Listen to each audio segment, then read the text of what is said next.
세계에서도 손꼽히는 미사일 기술력 강대국 한국은 현재 세계 6위에 해당하는 군사력을 보유한 명실상부 최강의 강대국입니다. 특히 대전략 무기로서 워체인저라 불리는 현무 미사일의 보유량은 약 4,000발 정도.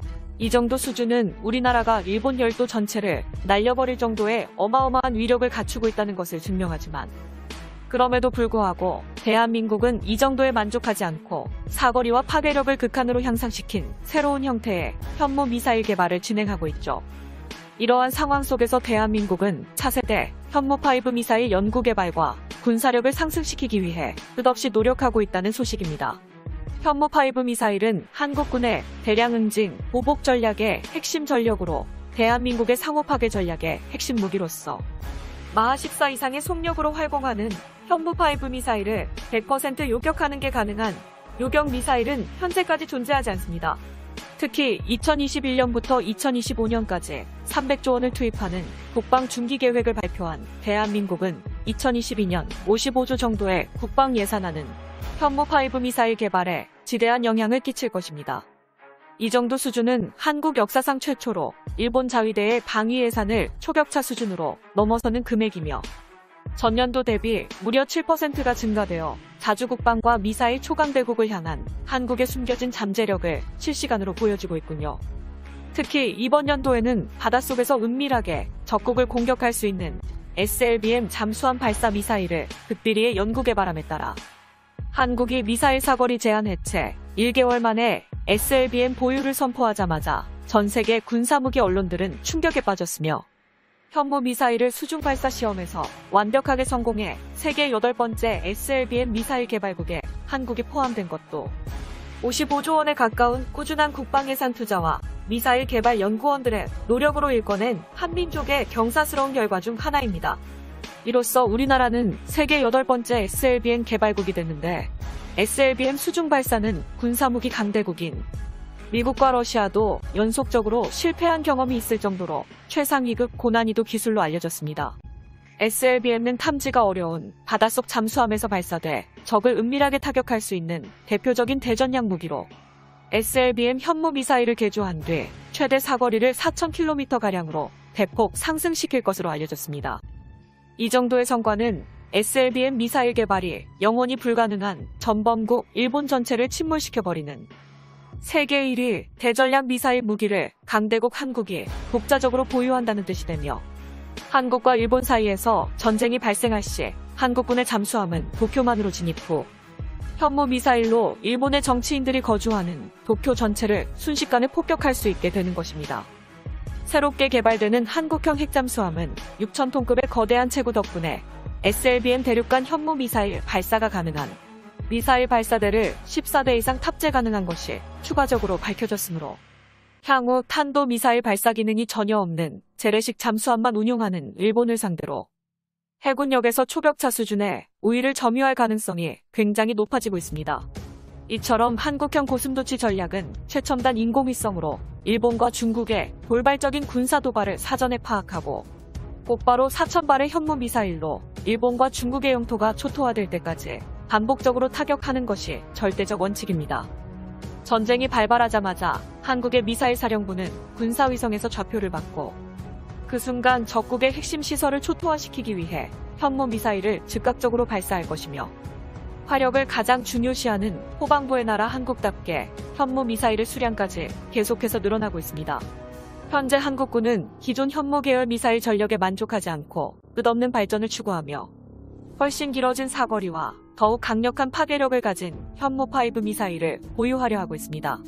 특히 군사위성을 발사하기 위해 개발된 300톤급의 초대형 한국산 로켓 누리호의 발사는 10월에 발사되며 누리호의 발사가 성공하는 순간 사거리 5,000km, 탄두 중량 9톤급의 현무5 미사일 개발에 어마어마한 영향력을 줄 것입니다.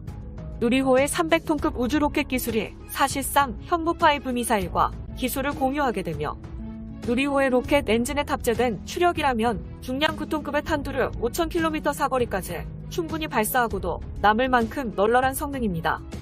이 중에서도 가장 소름돋는 점은 한국군은 미사일 사거리 제한을 해제하기 전부터 탄두 하중 9톤 사거리 5,000km의 현무5 미사일의 개발을 진행하고 있었다는 사실이죠. 현무5 미사일은 다탄두라는 신개념 탄두를 적용해 단 한 발로 축구장 400개 이상의 면적을 초토화시키고 초대형 건축물들을 완파할 수 있는 가공할 만한 파괴력을 갖춘 것으로 알려져 있습니다. 현무5 미사일의 구체적인 위력은 북한이 보유한 KN-23 탄도 미사일의 개량형보다 훨씬 크고 무거운 탄두를 장착해 더욱 큰 파괴력을 적국에 선사할 수 있게 되었습니다. 군사 전문가들 사이에서는 북한군이 미사일을 더욱 많이 보유할수록 한국군의 미사일 전력 증가에 명분만 주고 있다는 주장도 제기되고 있죠. 이미 북한군의 미사일 KN-23 개량형은 2톤 정도의 탄두를 장착할 수 있지만 한국군의 현무포 미사일은 이를 상회하는 4톤의 탄두를 장착할 수 있으며 현무포는 사거리 800 기준으로 4톤보다 무거운 탄두를 달 수 있어 현무포 미사일에 수백에서 1000개 이상의 자탄을 살포하는 확산탄을 탄두에 장착할 경우 축구장 100개 이상을 초토화할 수 있는 파괴력을 선사하는 게 가능합니다. 현무포 미사일만 해도 이 정도 수준인데 현무5 미사일은 3배에서 4배에 가까운 강력한 위력을 보유하게 되는 것이죠. 일본과 중국은 놀라울 정도로 거대해지는 한국군의 미사일 전력을 더 이상 외면할 수 없게 되었습니다. 다탄두 가치의 다량의 현무5 미사일 폭격을 단순히 유격으로 막는 방식이 불가능할 것으로 예상되고 있죠. 한국군 미사일 전력의 보유 대수에 대해선 국가의 극비리 사항이기 때문에 정확하게 공개된 적은 없지만 한국의 미사일 보유 대수는 대략 3,000기에서 4,000기로 분석되었으며 5,000기를 향해 달려나가고 있습니다. K9 자주포처럼 발사하는 형식의 포탄의 양은 약 800만 발에 이르는 것으로 추측됩니다. 이처럼 일본의 독도 도발과 잠수함 전력 증가에 맞서 한국형 핵잠수함을 개발하는 계획과 한국이 독자적인 기술로 개발하는 스텔스 전투기 KF-21 전투기의 생산을 위한 예산을 포함해 중국과 일본 주변 적국들의 대도시를 집중 타격하는 것에 초점을 둔 한국형 극초음속 현무 미사일과 마지막으로 오늘의 주인공 탄두 중량 9톤을 목표로 하는 현무5 미사일의 기초 연구 개발과 탄두 중량 개량화 사거리 증가 등 한국군이 독자적으로 운용하는 항법 위성 장치와 군용 위성, 우주 로켓 등 모든 계획을 국방 예산에 담았습니다. 대한민국의 신무기 계획을 차질없이 활성화시키기 위해 한국의 국방 예산은 매년 6% 증가, 역대급 속도로 팽창할 전망입니다. 반면 도쿄올림픽까지 폭망해 방위 예산의 근본부터 휘청거리고 있는 일본의 상황을 보시겠습니다. 국가 부채율이 GDP 대비 250%, 압도적으로 세계 1위 3경원을 향해 가는 상황. 일본은 이자를 갚는데 대부분의 정부 예산을 사용하며 국방 예산 증가에 더욱 어려움을 느끼고 있죠. 반면 한국은 국방 예산 증가율이 굉장히 크기 때문에 일본을 초격차 수준으로 추월할 가능성이 확정되었습니다. 이러한 국방 예산을 뒷받침할 만한 튼튼한 해외 수출 제조업과 국가 경제력은 대한민국의 핵심이죠.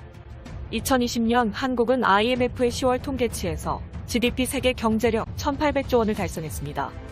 이것마저도 환율이 높았던 시기에 측정한 가치이므로 현재의 환율이라면 캐나다를 제치고 세계 9위에 등극하는군요. 전 세계의 경제가 어려운 상황에서 한국 경제가 비교적 선방하고 있다는 유력한 증거입니다. 반면 일본은 약 400조 원 정도의 GDP 감소를 기록하며 잃어버린 40년이라는 이야기가 나오는 상황. 한국이 신무기 개발을 위해 국방 예산을 대폭 증가시킬수록 중국과 일본은 더욱 초조해하며 불안에 떨고 있겠군요.